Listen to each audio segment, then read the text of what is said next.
Ja, und jetzt begrüße ich Joel und Paul bei mir hier im Studio. Hallo. Schön seid ihr hier. Hallo. Vielen Dank. Habt ihr als Team diese Message heute Morgen gemacht. Ich fand es sehr inspirierend. Vielleicht gleich zum Anfang, Joel, hast du gesagt in der Message, dass die Selbstliebe, dass es eigentlich nicht immer nur um die Selbstliebe geht und um unseren Tank, aber was mache ich jetzt, wenn ich wirklich merke, hey, ich lehne einen Teil von mir ab, ich kann mich selber nicht annehmen, muss ich dann nicht an dem arbeiten? Ich glaube, für mich ist der Heilige Geist führt uns ja immer in diese Wahrheit und anzunehmen, was denkt denn Gott darüber und das zu hören. Ich glaube einfach, ich habe erlebt, das ist viel kraftvoller und das ist, was die Bibel uns teacht. Nimm an, was Gott über dir denkt. Nimm an, was der Heilige Geist immer wieder konstant zu dir sagt. Und es ist eben nicht das Gleiche, als einfach darüber zu meditieren, was ich selber von mir halte. Und logisch verändert das meine Betrachtungsweise, wie ich mich selber sehe. Aber weil ich mich gleichschalte mit dem Denken von Gott. Okay, also das heißt, ich muss mich eigentlich möglichst versuchen, gleich zu denken, wie Gott über mich denkt. Und dann klappt es. Ja, das ist der Glaube, ja. Das anzunehmen, was Gott sagt, was Gott denkt. Diese Wahrheiten anzunehmen, weil die Lügen sind sowieso da. Der Feind versucht sowieso, das zu bekommen. Und für mich ist die Lösung nicht einfach Selbstliebe hochzufahren, sondern die Liebe von Gott anzunehmen, die Wahrheit von Gott anzunehmen. Würdest du sagen, oder würdet ihr beide sagen, wenn ich wirklich verwurzelt bin in der Liebe Gottes, wenn ich das wie geschafft habe oder einfach immer besser werde, ist ja ein Prozess, dass ich dann viel weniger aus meinen Gefühlen reagiere oder handle? Ich glaube, das Heilige Geistdenken ist ja ein Beziehungsdenken. Und ich glaube, das Verwurzeltsein basiert auf der Beziehung mit dem Heiligen Geist. Ich glaube, die Liebe ist ja ausgegossen, das haben wir ja heute gepredigt, aber es ist wie eine Beziehung, die wir leben, die wir ständig dranbleiben und immer neu entdecken. Und das liebe ich am Glauben. Wir entdecken immer neu, wir entdecken immer, was heißt das Heilige Geistdenken. Wir verschenken uns und es wird immer mehr. Und ich glaube, da können wir uns auf ein Leben aufmachen, wo es heißt, einfach immer wieder in das hineingehen, Tag für Tag. Und ich glaube, das kann ganz natürlich passieren. Es braucht vielleicht am Anfang ein bisschen eine Überwindung, Ja. aber wenn wir dann in dieser Liebe wandern und unterwegs sind, dann glaube ich, dann entdecken wir immer mehr und es wird immer spannender.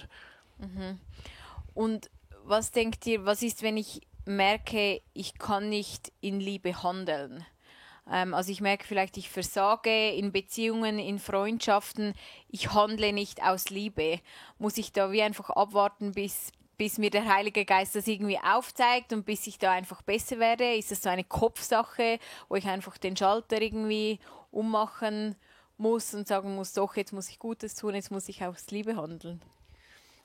Für mich ist es wieder das Gleiche, eben nicht in diesem Denken, oh, ich habe keine Liebe für dich, weil das ist für mich wieder so das Kanisterdenken, weil ich habe Liebe für dich. Gott wohnt in mir, der Heilige Geist, und ich liebe, weil er mich zuerst geliebt hat. Und dann weiß ich, in mir drin gibt es den Heiligen Geist und der liebt einfach meine Mitmenschen und dann in diese Beziehung zum Heiligen Geist gehen und zuhören, Gott, wie denkst du über die Person? Und dann sich führen lassen halt vom Heiligen Geist. Und das kann schon sein, dass das dann ein paar Tage, Wochen dauert, bis man die Liebe wieder erlebt für diese Person. Aber da aus der Beziehung mit dem Heiligen Geist kommt so viel Liebe auch zu unseren Mitmenschen, bin ich überzeugt. Und was ich auch finde, ist so, in der Beziehung untereinander können wir uns ermutigen, in diese Liebe hineinzugehen und auch gemeinsam vor Jesus hinzukommen und dass Gott unser Herz verändert, zu beten. Das ist eigentlich das Gebet, das wir zum Schluss gebetet haben, dass Gott unsere Sicht, unsere Perspektive, unser Herz verändert, weil er hat die Liebe in unser Herz ausgegossen. Vielleicht noch zum Abschluss, weil ihr jetzt doch immer wieder sagt, eben aus dem Heiligen Geist kommt das, aber was mache ich, wenn ich wirklich nicht weiß, wie sich das anfühlt? Ich weiß im Kopf, oder weil ihr jetzt das sagt, ich habe den Heiligen Geist in mir, aber ich spüre den nicht. Ich weiß nicht, wie mit dem umgehen, wie kann ich seine Stimme hören, dass ich dann eben aus der Liebe handeln kann, weil ich die ja in mir habe. Habt ihr da vielleicht 1, 2 praktische Tipps, wie ich das irgendwie üben kann oder wie ich auch auf seine Stimme hören, wie ich das machen kann? Für mich ist ja da die Gemeinschaft, ist da für mich ein Schlüssel. Ich merke, gemeinsam auf den Heiligen Geist hören.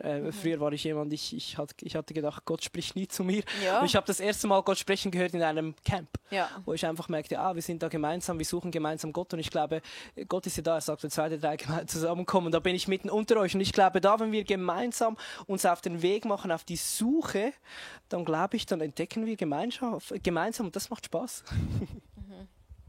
Cool. Eine andere Möglichkeit, einfach schon nur die Bibel zu lesen und vorher den Heiligen Geist einzuladen. Weil dann kommt, und dann zu erleben, wie Erkenntnis anders kommt. Oder wir haben auch so Wallpapers noch, die wir verschicken, einfach wo ihr auch einfach meditier mal über einen Bibelvers oder aus der Predigt. Meditier einfach, lies den und dann hör mal einfach zu oder mach die Gedanken über diesen Bibelvers, inspiriert vom Heiligen Geist. Und so kleine Schritte.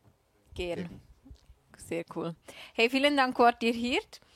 Und euch zu Hause möchte ich ermutigen, vielleicht probierst du das diese Woche mal aus, nimmst einen Bibelvers aus der Message und meditierst einfach mal und schaust, was passiert, was dir Jesus oder der Heilige Geist in diesem Thema sagen möchte.